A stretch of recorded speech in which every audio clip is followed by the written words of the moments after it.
ko ntaryo mbona se ntabwo warireba ntaguhaye uburenganzira kugira ngo ribone nuko ngiye ngo uburenganzira bwo kuribona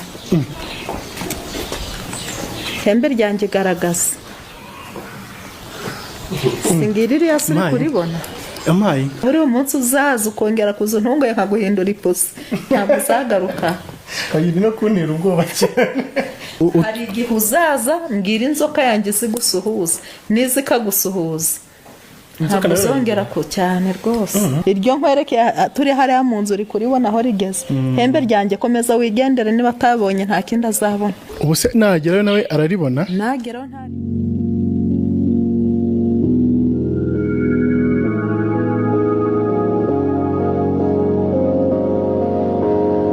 inshuti za Freemax TV ndabasuje kandi nizere ko mumeze neza aho muri mu bice bitandukanye muri kumwe na Ngabo Jules Jean Pasteur ni kazi kenshi kandi gakomeye katumye uyu munsi tuza mu bice byo mu majyaruguru y'u Rwanda muri aka kanya twaba tugiye kujya kureba muganga mwamenyerezwe nka Nyirabisabo ni ibintu dushaka kujya kureba uburyo avuramo noneho umunsi ku wundi ntabwo twigeze tumuteguza tugiye kumusanga aho asanzwe akorera buhoro buhoro kugira ngo tumenye se ubundi mu buzima busanzwe avura ate abameze ate abayiteguye ate katugireyo mu office turebe uko byifashe so bwa mbere tuhagera ariko none uyu munsi reka tumenye ngo ari mu biki ni biki bari gukora umunsi ku wundi nibiki muraho muga neza makuru neza buhoro muri gushaka igisagamba twari tuje kubareba nk'ibisanzwe ni kazi kacu nk'uko ubizi none ko nta mwanya mfite ko ndi gukorera umuntu uri hanze ndi gukorera umuntu uri muri Amerika rero nari ndi kuvura muri aka kanya nta kibazo n'ubundi ababyeyi bari bambwiye ko muri buze ariko aka kanya nta mwanya mfite ndi gukorera umuntu uri mu gihugu cyo hanze tuje mubizi ko noneho nsanze ku gicaniro nanjye nawe nabindimo rwose mwafasha mugasohoka ngakomeza akazi ubundi icyo dushaka ni ukureba n'ubundi uburyo ukora akazi umunsi ku wundi ubusanzwe twazaga ariko ntitubibone neza niyo mpamvu tugira ngo abo nari ndi gukorera b'abanyarwanda bari hanze ubu ngeze ko nabarangirije ubundi gukorera umuntu wo hanze abo hanze nibo ngese nibo ndi gukorera ndi gukorera umuntu uri mu gihugu cyo muri Amerika hari ikibazo noneho umwanya munini kwicara hariya nkamukorera ibyo biganiro mushaka mukabikora murangirije umuntu wanjye tukicara nta kibazo tukabikurikirana nicyo dushaka ubundi mwicare hariya mwakire dore ko ntabakire aho mwahereye mufata ibiganiro ntabwo ibyo mushaka ntabwo mwabibonye uyu munsi nibyo dushaka kugira ngo turebe ukuntu mwicara hariya nta kibazo cara hariya hano cara hano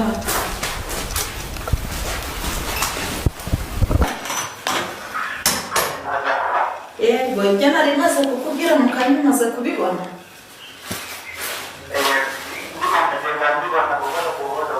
ubu bihagaze bite mwana wanjye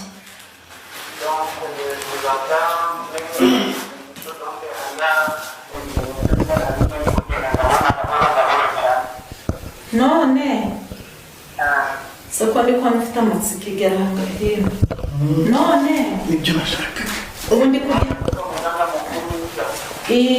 ndi ku gicaniro nabonye ubuki bw'ababyeyi n'inzoga y'ababyeyi wabitanze ubu ndi ku gicaniro ngiye kugufasha mwana wanjye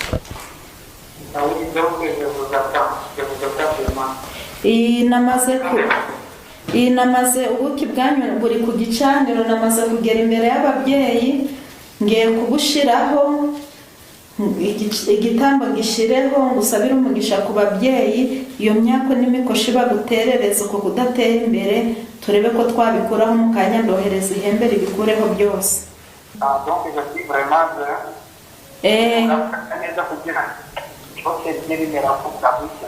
yego ngiye kuguha insinzi mu kanya ndohereza ihembe kubera uhiguye umuhigo w'ababyeyi ribikureho byose humura mwana wanjye igihe cyose ugize ikibazo ujye umbwira niteguye kugufasha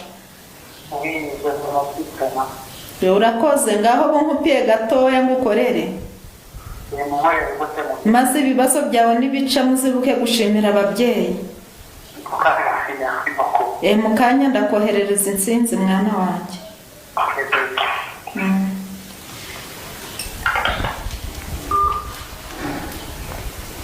Nakuvugisha? Oya, reka kumvugisha, ndi kuvura rwose. Ikiganiro kiraza nyuma mumaze gufasha uyu mwana.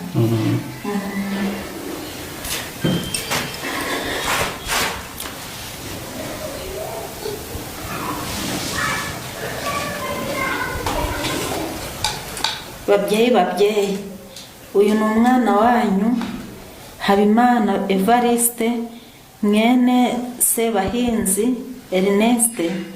Dore ubuki bwanyu babyeyi, dore inzoga yanyu arayibahaye babyeyi ku kibazo cye, arabituye babyeyi kugira ngo namwe mu muhe intsinzi. Uko mwadufashije mu cyumweru gitaha na n'ubu ibintu biri kugenda bigenda neza, kana agashimwe abohereje babyeyi. Tugiye kumukorera kugira ngo natwe mutwereke ko igitambo cye mucyakiye babyeyi, kugira ngo mutwereke ko mugiye kudukorera byose n'ishimwe ryakiye kandi k'insinzi agiye kuyibona babyeyi. Ngiye gukoresha ikibiriti mwampaye babyeyi n'amazi nk'uko mwabimpaye, kugira ngo imbaraga zigaragarire ahangaha babyeyi. Munzanira amazi. Ngiye gukoresha amazi arera, amazi ni umugisha. Niturangiza babyeyi, niba mwemeye igitambo babyeyi, umuriro uraka. Niba igitambo mutacyemeye babyeyi, umuriro ntabwo uri bwake. Ibyo ndabibasabye babyeyi. Imbere yanyu uyu mwana nakuzukuru kanyu ntacyo atakoze. Ituro yararibahaye, ishimwe yararibahaye. Tugeze ku munota wa nyuma babyeyi, ndi ku gicaniro cyanyu. Niba mutwemereye babyeyi, ahangaha amazi ni umugisha, amazi arera, amazi ni ubuzima. Niyo ngiye gukoresha kugira ngo munyereke ko insinzi ye muyemeye. Noneho babyeyi, ikindi ngiye gukoresha mu muriro. Nimunyemerera babyeyi, umuriro uraka. Nimutemera igitambo babyeyi, umuriro ntabwo uri bwake.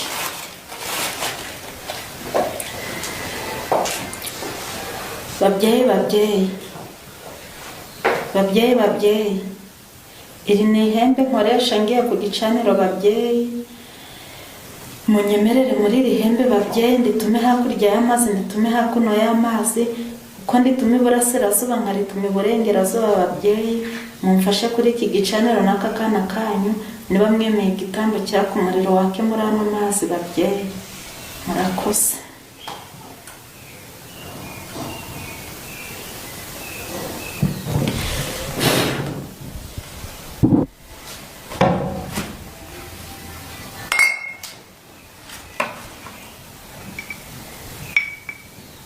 Ntugire ubwoba, sinjye wakuzanye.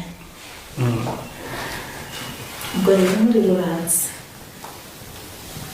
uratse, igitambo cy'uyu mwana kiremewe, igicaniro kiremewe babyeyi. Murakoze babyeyi kwakira akakuzukuru kanyu babyeyi. Shazampamagara mbwire ko yakize, ngiye kumwoherereza ihembe rijye kumuhesha umugisha babyeyi. Rino hembe numvishe uvuga ugiye kohereza ni ryo kumara iki? Ririya hembe ngiye kohereza nirigiye kurangiza ibibazo byose by'uriya muntu no kumuha imbaraga. Ngibyo byagiye, sinzi aho warebaga. Hembe byatambutse. Ubwo se riragiye koko cyangwa? Hembe riragiye, ahubwo niba utaribonye dusohoke no hanze ngende nkwereke. Tugende njye kureba ko turibona noneho, niba koko ryagiye. Tambuka ugenda urabibona, hembe ryagiye. Aho ugeze ngakore. Aho riri hose umuntu araribona? Uraribona, ariko nta burenganzira ufite bwo kuribona atari njyewe uguhana. Ubwo se ubundi rigiruka bingana gute ku buryo rigera aho hanze? Ntaryo hembe ryanjye hagararira. Ko ntaryo mbona se? Ntabwo warireba ntaguhaye uburenganzira. Kugira ngo uribone nuko ngiye ngo uburenganzira bwo kuribona. Hembe ryanjye garagaza. Singiriri yasuri kuribona. Yampaye. Waribonye? Yampaye. Waribonye ngiryo. ubu se nagerayo nawe araribona nageraho ntaribona kuko njye ni akazi kanjye ndi kumukorera rigiye kumurangiriza byose singo aribonye yahahamuka noneho ndumiwe wemeye ariko iryo nkwereke turi hariya mu nzu uri kuribona aho rigeze hembe ryanjye komeza wigendere niba atabonye nta kindi azabona wampa akanya gato noneho basi tukanaganira kuri ibi bintu mbonye bidasanzwe ndabikwemerera ariko ntabwo ngusubiza mu gicaniro cyanjye ntabwo aba ari ngombwa kwajyana umuntu nkawe kuko nturi umurwayi ntuje no kwivuza tugende muri salo wicare unganirize izo nkuru za nyuma nta kibazo ariko gukora mpuzamukanya utaburiye ntabwo mbishaka. inshuti za Freemax TV nk'uko mwakomeje kubikurikira uyu munsi twaje gusura muganga Nyirabisabo tugira ngo turebe uburyo akora ubuvuzi bwiwe bwa gakondo nk'uko dusanzwe tubimuziho ariko uyu munsi twaje tutanamuteguje kugira ngo se koko turebe niba gukora ibyo akora umunsi ku wundi ndetse n'uburyo aba ari kubikora. Twahereye aho akorera nubwo twamutunga ariko bitewe n'uko wenda tunamenyeranye ntiyatugoye cyane yaturetse turareba hari ibintu byinshi binantunga uyu munsi nayo ntarabona nubwo maze iminsi wenda cyangwa se hashize igihe tugenda tugerageza gukora ubushakashatsi kugira ngo tumenye ubuvuzi gakondo bukorwa gute dusura n'abantu batandukanye. Nyirabisabo rero niwe turi kumwe uyu munsi ngira ngo mwajye mubona bitandukanye yagiye akora hari n'ibyo akoze uyu munsi bidutangaje ngira ngo tugaruke tunabiganiraho mu buryo noneho bunonosoye. Nyirabisabo ariko noneho kangusuhuze neza ntagutunguye muraho neza muri amahoro ni amahoro nizere ko utaturakariye ntabwo nabarakariye ariko mubaburiya hariya mwamunyiciye akazi kuko mfashe umwanya nganira namwe haba hari abantu benshi mba ndi gutakaza musanze mu kazi ndi gufasha umuntu uri muri Amerika uzajya utubabarira rimwe na rimwe tuba dufite amatsiko mufite amatsiko ariko aho mwahereye muza ibyo muba mushaka mwamwarabibonye mwakarekeye aho ngakomeza akazi kanjye. Ikintangaza nuko akenshi buri gihe iyonje ahubwo mbona ibishya buri gihe ukonje mbona ibishya ibyo utazi nibyo byinshi hari ibindi utaranyereka nzabona n'ubundi hari ibindi by'iwanjye ari bishyashya buri gihe ntiwabireba ngo birangize. Mbo uyu munsi wenda ntunguwe n'ihembe ihembe ku buryo wohereza ihembe rikagenda wabivugaga nkagira ngo ni imyuka wenda igenda gutyo gusa biriya bintu bikorwa gute? Igicaniro nari nkiriho ihembe naryohereje ryagiye ryaka umuriro turi mu nzu urambwira ngo mbese niryo rigiye urahakana dusohoka hanze ndanakwereka ndihagarika rigeze mu kirere rigenda warirebye ntiwaribonye nakubwiye ati ntiwaribona ko ari njyewe ubikwemereye iryo hembe naribwiye ati hagarara hembe ryanjye rirahagarara ihembe waribonye rigenda ririya hembe rero rigiye kugenda rifasha uriya muntu uri hanze nirihagera rirakuraho imyaka imikoshi ibiterezanya ibirumikana ikintu cyose kibi cyamwangiriza kirava ni ukuvuga ngo uriya muntu yamaze gutanga ubuki bw'ababyeyi n'inzoga y'ababyeyi nta kindi kiba gisigaye uretse kumuhesha umugisha ririya hembe rero ubonye ko rigiye ryaka icyo rigiye gukora ni ukumuhesha umugisha rigakuraho biriya byose bimuriho. Buriya hari nk'abantu baba bari hanze ni ukuvuga ngo ndikoresha kenshi na kenshi ku bantu bari hanze uretse ko hari n'igihe ntakoresha ihembe ngakoresha inkuba nuko uyu munsi ariko ababyeyi ari bwo buryo bashatse ko nkoresha. Wenda ihembe rirantangaje uyu munsi bitumye nibaza uretse ihembe wenda hari n'ibindi wohereza nka kuriya hari igihe nohereza inkuba zindi watweretse hari igihe nohereza inkuba nohereza ibintu byinshi bitandukanye bitewe n'icyo nshaka gukoresha muri uwo mwanya niyo ntatumye mfite inkuba y'ingore nkagira inkuba y'ingabo nkagira ririya hembe hari inkoni nkoresha ni ibintu byinshi nkoresha.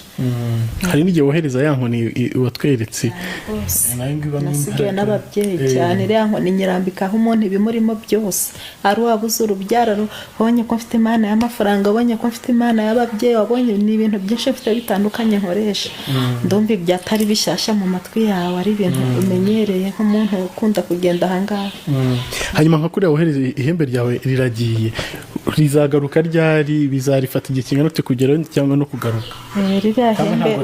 Ririya hembe uko rigiye nuko rizagaruka ni njye bize ntabwo bikureba.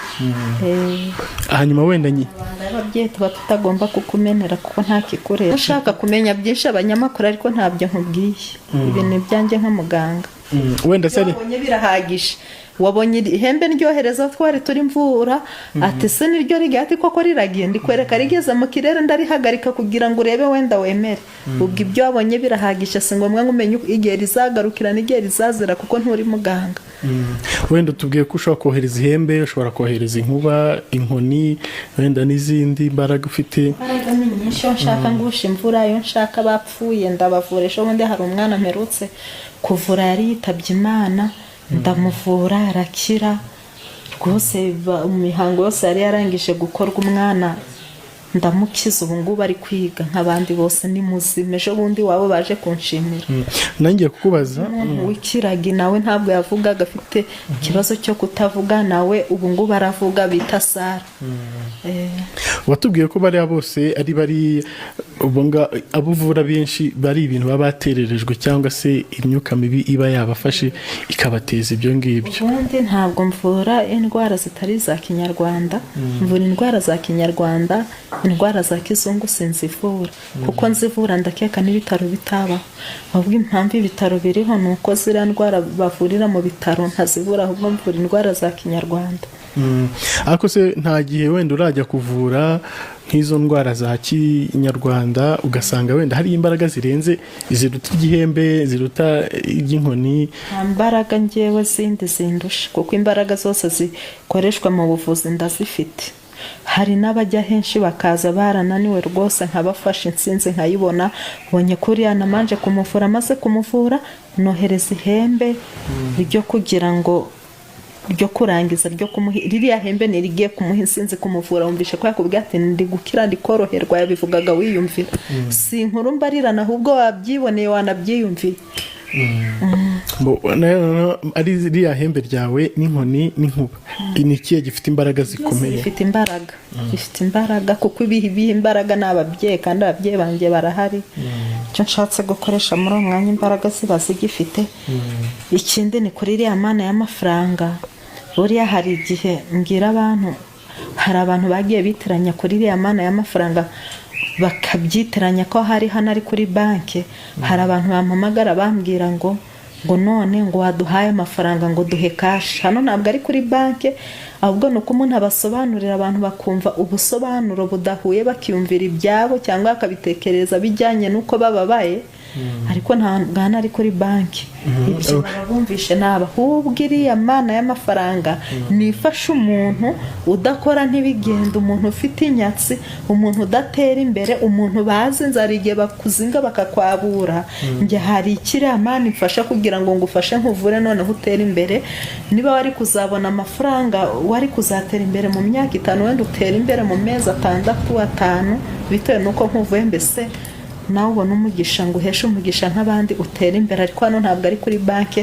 icyo nicyo mba ngira ngo nsobanurire abantu, kuko hari abagiye babona mufite imana y'amafaranga bakampamagara ngo duha amafaranga. hano si kuri banki, hano ari kuri banki. ziriya banki ntacyo zaba zibereyeho. ubwo ngubwo icyo ngicyo nicyo nanjye nzaga kugusobanuza. uvuze ku mana y'amafaranga utuma wa mugani, hari abantu benshi bakomeje kwibaza ati iyo mana y'amafaranga ufite n'abakene dufite bimeze gute, bigenda gute, kuki utayatanga? sobanuye ntabwo hano ari kuri banki. umuntu none iriya mana ifasha kuvura abantu kugira ngo batere imbere babone amafaranga. hanyuma umuntu aramusaje amafaranga hano si kuri banki, kandi no kuri banki ntabwo bafata amafaranga ngo bahereze umuntu, bayahereza nyirayo. n'ibyo ubwo bayahereza umuntu ushoboye kuyajera, uyashoboye, ufite ingwate, bakontorore bakareba ko umuntu ashoboye kubikoresha.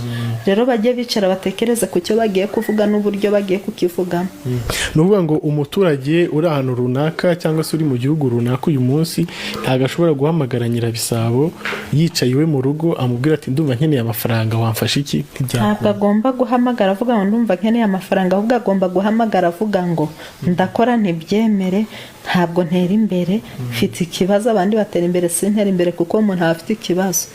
ahubwo agomba kumpamagara ambwira ati ndarwaye, ahubwo mvura ntera imbere nk'abandi, mbona amafaranga. ariko se buriya mugani kudatera imbere nk'uko bivuga ni indwara yihe? mbi, kuko umuntu wese aba agomba gukora agatera imbere. igihe udateye imbere rero uburwayi baba barakwaboye abarozi, baba baragushyizemo inyatsi, baba baragushyizemo ibintu bita kwabura. hari igihe abantu babura imirima ugahinga ntiweze, icyo ukozeho ntiwemere, ukamara imyaka 5 ucuruza ntutera imbere nk'abandi, ukabona abandi baragura amamodoka, ukabona abandi bari kwiteza imbere, weho ntacyo ugeraho, ufite amaboko 2 ufite amaguru 2 ariko nturi gutera imbere, naho ibyawe bamaze kubifatira babishyira ahantu. Bivuze ngo uba ugomba kumenya ko ufite ikibazo ukagana nyirabisaba akagusuzumira urugo, ko hari igihe bafata ibintu bakabitaba mu rugo ugasanga ibintu byagiye bikongera umuryango wose n'umwuzukuruza. Icyo gihe uransanga ngasuzuma umuryango, namara kuwusuzuma nkawuvura, nyuma yaho yo kuwuvura nkazawutsirika kugira ngo batazagira ibindi bintu bashyiramo. Icyo gihe namwe mugatera imbere nk'abandi. Nta muntu waremewe gutera imbere undi ngatera inyuma. Ikintu cyica abantu ni uko batamenya aho babariza.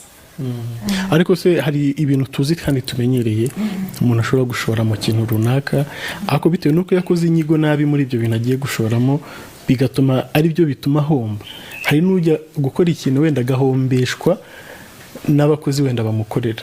Ubwo icyo nabyo twabyita guhombeshwa n'abakozi bagukorera, kukise undi adahombeshwa, kuko undi ashyiraho abakozi bagakora ntibamuhombeshe, undi akabashyiraho agahomba. Niyanyatse ibiri mu byawe y'imyaka. Hako iyo bavuga inyatsi cyangwa nka gutyo uyivuga, iyo bavuga inyatsi mba numva ari ikintu kitagaragara, kidafatika, wenda amafaranga ntumenye aho yagiye, ariko noneho yahombye uri kubibona. Utabimenya nuko nawe nakuvuye inyatsi ukaba utayifite, ariko wakagombye kuba uri kubisobanukira. Nese waba unzi imbere ufite inyatsi sinko narayikuvuye. Niyo mpamvu utabisobanukirwa. Uri kubona utera imbere ukabona mugenzi we ntari gutera imbere, hariya hanze haparitse imodoka yawe. Uri kubona uri umwana ugana gutyo ufite imodoka, ukabona hari undi mungana nta modoka afite, wumva ko hari icyo washizeho. Ese wayimvuye ryari? Wayimvuye kwa wabimenya se? Wabimenya ko wabifashe nk'umwana buri umunsi uzaza ukongera kuza ntungoye nkaguhindura ipusi, ntabwo uzagaruka. Kayiri no kuntera ubwoba cyane. Oya usigaye ukora urazuka ngo muje gushaka inkuru, muje 1 2 3 inkuru ntimwaziguje koko. Ibyo mwashatse kumenya kuri nyirabisaba ntimwabibona. Hari igihe uzaza mbwira inzoka yanjye zigusuhuza n'izikagusuhuza, ntabwo uzongera ko cyane rwose. Inzoka cyakora ndayitinya cyane. Noneho ubu ngubu wari kuvuga ku mana y'amafaranga, abantu bakunze kwibazaho ibintu byinshi. Iriya mana y'abagore yo noneho sibyo wahambwiye ko ifasha abagore mu buryo butandukanye, ariko hari indwara z'abagore baba baragiye kwa muganga bakabwira ko ibintu ibi ngibi ari uko bimeze cyangwa se bizagenda uko nguko. Iriya mana yawe niki gitangaje ikora wenda kurenza ibyo ngibyo abahanga muri za siyansi baba baravuze? Imana y'abagore, Imana y'abagore ngo buriya rero iyi mana y'abagore itandukanye n'ibyo byose muri za siyansi byo mu bitabo. Ntabwo ibintu nkora nta hantu nta gitabo birimo. Ibintu nkora ntaho biri muri siyansi. Ibintu nkora n'umurage, nta wabyanditse, ahubwo na babandi babyandika nabo b'amasiyansi usanga baza nkabavura, nabo bandika ibyo bitabo barangana. Bivuze ngo ngiye mfite ibirenze byabo, integime n'indi kandi ubushobozi burarutana. Hanyuma wenda se ibyo tuvuge ko nabyo baba babitewe na biriya bya kinyarwanda wavuze, ziriya ndwara za kinyarwanda? Ubundi uyu muntu afite uburwayi ndamusuzuma nkabumenya, yaba ufite ndabimenye, ibyo byose biva mu gusuzuma umbwira. Uba wabanje kumusuzuma mbere y'uko? Ntabwo njye nicara mvuge ngo yararwaye, ahubwo mbibona ari uko namusuzuma. Igisubizo kivuyemo gusuzuma nicyo kimpa ko muvura. Hanyuma hari abantu wenda bajya bagaruka bakubwira ati cyakora noneho turabona ibintu bimeze neza. Ubwo ndavuga ku mana y'abagore n'imana y'amafaranga. Maze ko abagore benshi bamaze guheka, bari barabuze urubyaro, abana bari gutamba mu mbuga. Abari bingo zari zasenyutse ubu bari kunshimira hano buri munsi.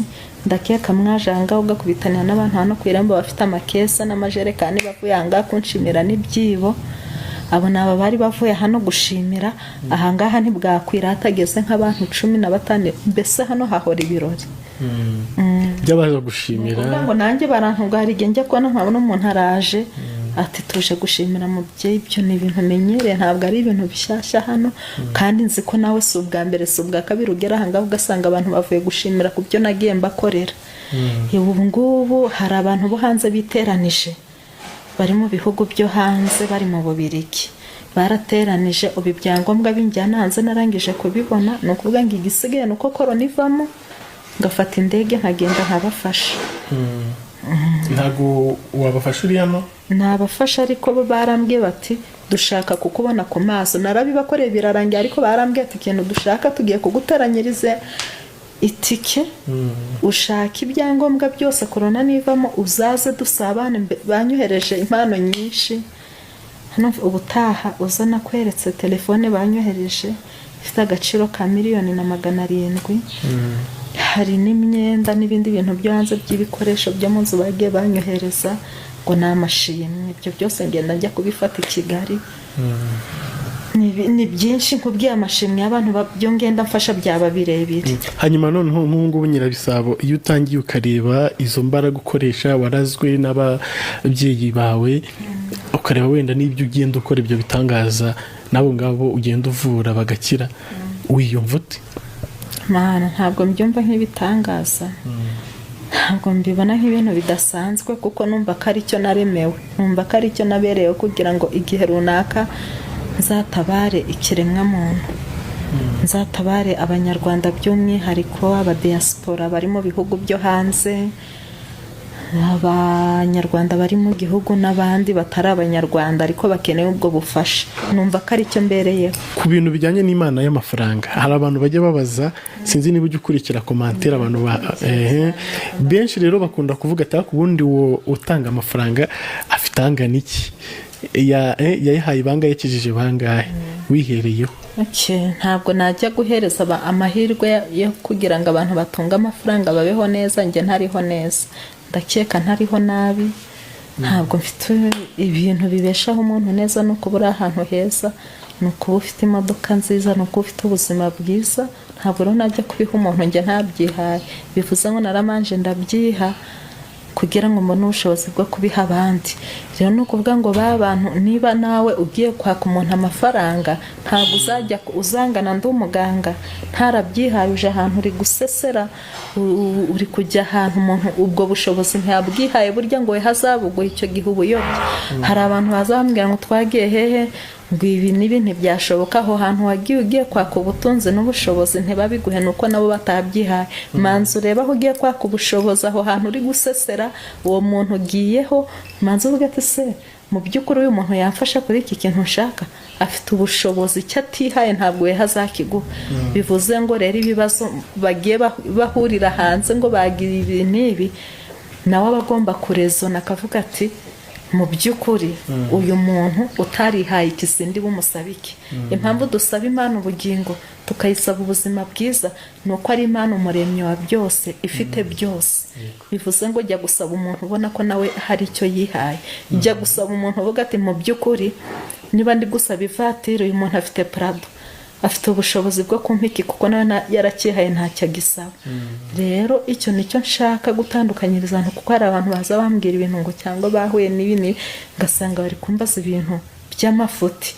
Jya ku muntu, cyangwa uzumbwira ngo nshaka amafaranga, ariko unareba ati se uriya mubyeyi amafaranga arayafite, cyangwa ubwo bushobozi bwo kuba yampa impano yo gutunga ngatunganirwa nawe aratunganiwe. Ntabwo najya kubwira umubyeyi wabaye ingumba utabyara ngo nguhaye urubyaro nanjye ntarabyaye, mfite abana nanjye ubu narabyaye, ntabwo najya kubyaza umuntu ntarabyaye. Ntabwo najya kubwira umuntu ngo ukijije inyatsi nanjye nyifite, nta nyatsi ngira icyo nkozeho cyose kimbera umugisha. Ntabwo najya kubwira umuntu ngo ukijije ibitegano, ngo ngute iwanjye nta barozi ba nijoro barara babyina. Ntabwo ibyo ngibyo, ni ukuvuga ngo iwanjye namwe mujya guhaguruka i Kigali mufite umugambi wo kuza aha ngaha, mbizi ko muri buhagere. Bitari ibyo ndamutse ntabizi, ntabwo mwandengera ku muryango ngo nemere ko, ahubwo ayo makuru mba nyafite. Ntabwo nabwira umuntu ngo ndagukiza, ngo ndakugarura ibyo bakwibye, nanjye ndi gutaka ngo baje abantu borera inzu baranye. Nta musambo wanyiba njyewe n'uwabyiba yabigarura. Ntabwo navuga ngo umuntu ngo yakundanye n'undi ngo baramwanga, afite umukobwa wanjye waheze aho ngaho. Nta mukobwa wanjye wabikirumbo ngo abyarire aho ngaho, cyangwa ngo ahera aho ngaho, cyangwa ngo abure umugabo, cyangwa umuhungu wanjye yifuze umuntu ngo amubure umwana wanjye, agomba gushaka uwo ashaka. Bivuze ngo buri wese ikintu cyose yankeneraho njye namanje kukiha. Bivuze ni ukuntu ibya bindi bavuga ngo ujya gutera uburezi arabwibanza. Noneho narabwibanje. Ikindi nshaka kuvuga, hari ikijyanye na telefone. Buriya mfite amatelefone nabwira abana bakayigeza hino. Mfite amatelefone nyashirangaho abantu bayabone, kuko hari igihe umuntu ambwira ngo narahamagaye nitabwa n'undi muntu numva si wowe, ngira ikibazo. Mu by'ukuri ukurikije akazi mba mfite ngize umwanya wo kwitaba amatelefone, bwakwira ndi kwitaba telefone nta muntu nakwakira, kuko abampamagara ni ibihumbi byinshi. Rero amatelefone hari abo dukorana ni abaganga, nk'uko ku bitaro bagira abaganga bakagira na dogiteri, wenda ndabakuriye, ariko ni abandi bafite ubushobozi. Nzi neza ko ubwo bushobozi babufite dukorana, bakira abantu nanjye ibibazo byabo nkabibarangiriza. Izi ni telefone abantu bose bahamagara bansaba ubufasha. Izi zose niwo zikoresha? Izi ni telefone.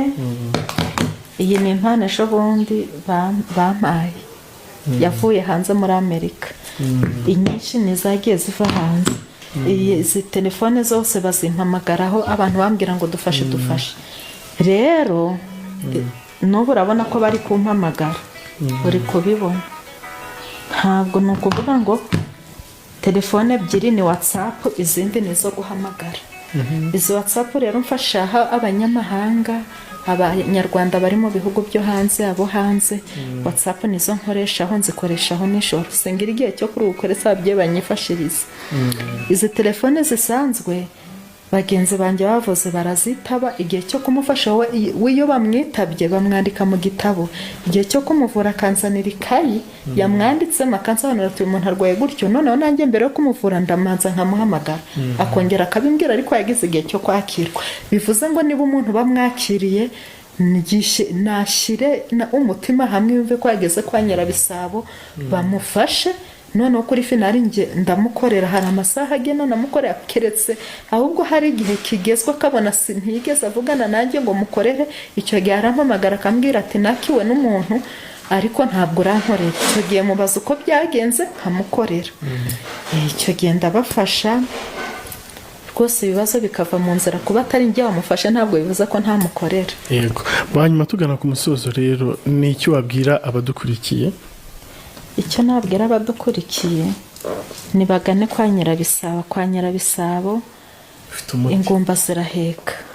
Kwa Nyirabisabo mana yanjye, abana baratamba mu mbuga, ababuze amahoro, ab'ingo zasenyutse, abakoze amadivorce, ingo ndazisubiranya. Ntabwo nashimishwa nuko burya igihugu kiza gihera mu rugo, umuryango mwiza utangirira mu rugo. Iyo umuryango umeze neza n'igihugu gitera imbere. Niyo yaba yagiye kwaka ubutane, niyo waba ufite muke, ufite bamuke batandatu, umugabo yakwanze, ngana ngo ubuze n'umugabo. Wa mugabo niba umugore yakwanze yigize ishyano, mpereza amazina ye ngufashe umudamu agenda abe mu rugo, yubahe yubake, amenye ko uri umugabo, ibintu bijya mu buryo. Wa mukobwa we, wa musore we, niba umuhunga guhemukiye cyangwa umukobwa akaguhemukira waramukunze wamutayeho igihe, sanga ngo uhuze nawe ajye ku murongo igihe wataye kiteye gupfa ubusa. Wa muntu we wibwe, ngwino wakwibyaza abyikoreye ku mutwe mu gitondo. Abo hanze bigira ikibazo ngo none ko ndi kure, ngo ndagufasha ute, mu kanya ihembe ndyohereje ureba rijya gutabara umuntu uri hanze. Mfite inkuba mboherezaho abari muri Belgique, abari muri Australia, abari ibihugu ni byinshi sinabirangiza. Imigabane yose ndahagera, keretse atari ku isi niho nagera. Nibangane mbafashe ibibazo byabo mbikemure. Kukubona rero ni gute? Kumbona ambonera kuri izi nimero. Ibibazo nabifite ntago mbirangije, nzagaruka. Ndabizi muzagaruka, ntabwo menye wanjye mwarahakunze. Buri gihe ni kwa Nyirabisabo, ni kwa Nyirabisabo. Tugaruka bitewe na bya bibazo ugenda ubona munsi. Ngiye kuzicariza inkuru zose mbabwire muzikora, kuko ibintu byo kwirirwa mu rubuga Nyirabisabo simbikunda. nabyo tuzabiganiraho nta kibazo. Gusa ndagushimiye kubw'uyu munsi uburyo watwakiriye nubwo tutari twaguteguje wakoze cyane. Namwe murakoze ariko mwamvundiye ntimuzongere kugaruka mutambwiye. Tuzajya tubabwira. Inshuti za Afrimax TV kamashimire mwese mwabanye natwe muri iki kiganiro turi kwa Nyirabisabo tureba uburyo akora ndetse twanaganire kuri byinshi mu buryo akora ubuvuzi bwe gakondo. Ngira ngo namwe hari byinshi mwabashije kumva wenda n'ibyo mutari muzi mubashije kumenya. Katubashimire mwese mubana natwe umunsi kundi kandi mugakurikira ibyo tuba twabateguriye. Tubarekera komeza kurikira ibiganiro bya Afrimax TV mubana natwe aho tujya hose muri kakazi kenshi kandi igakomeye. Mwari kumwe nanjye Ngabo Jules Jean Pasteur.